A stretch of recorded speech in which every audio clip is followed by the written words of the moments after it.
Heboh PPATK menemukan transaksi dana kampanye mengalir bukan ke rekening khusus dana pemilu dan uang sekitar triliunan rupiah mengalir ke rekening partai dan pihak terkait. Ya, PPATK disarankan menindaklanjutinya ke jalur hukum demi tegasnya demokrasi.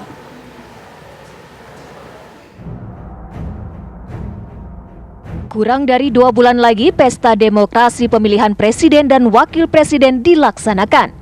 Heboh beredar transaksi janggal dana kampanye yang ditemukan oleh Pusat Pelaporan dan Analisis Transaksi dan Keuangan PPATK.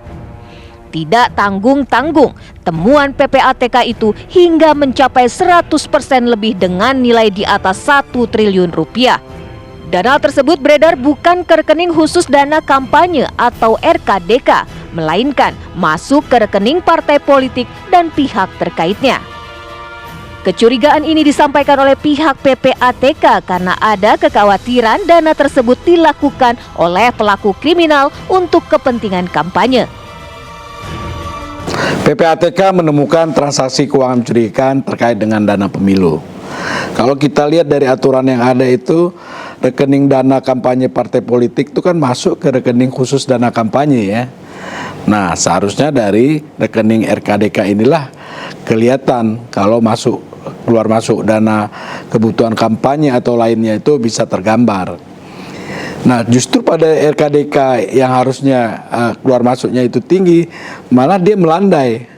Nah, lalu di sisi lain rekening dari beberapa partai politik itu dan pihak terkaitnya justru melonjak secara tajam, bahkan di atas 100% dengan nilai lebih dari 1 triliun rupiah.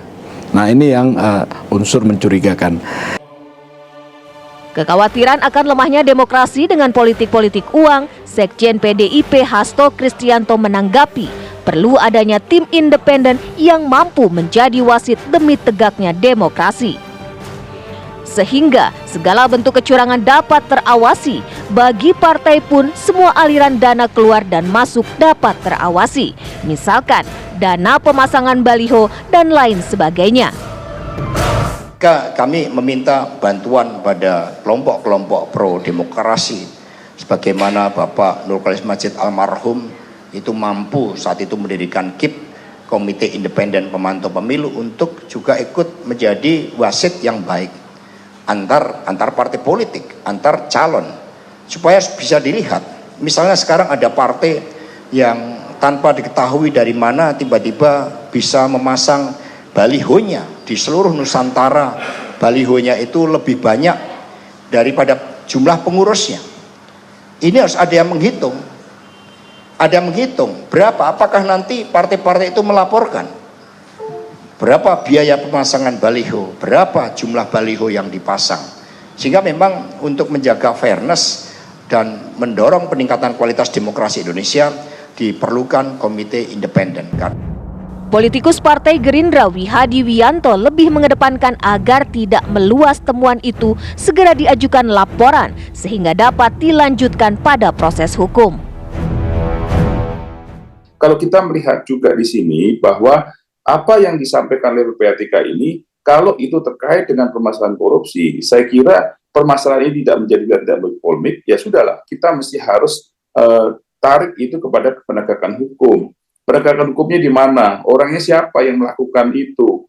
Apakah kemungkinan juga yang namanya perusahaan atau perorangan yang mungkin terlibat korupsi, mungkin mentransfer itu pun juga saya kira tidak mempunyai suatu perkiraan, atau mungkin mereka itu random saja, gitu kan? Nah, tapi di sini kita harus jelas PPATK harus jelas bahwa di mana kita harus melakukan klarifikasi.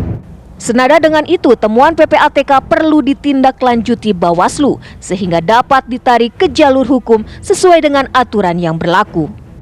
Saya kira Bawaslu bisa kemudian menelusuri lebih lanjut soal temuan PPATK ini, karena yang mendapatkan informasi lebih rinci adalah Bawaslu, untuk dikomparasi kemudian dengan praktik pembelanjaan kampanye di lapangan dan juga kebenaran terkait dengan laporan dana kampanye yang dibuat.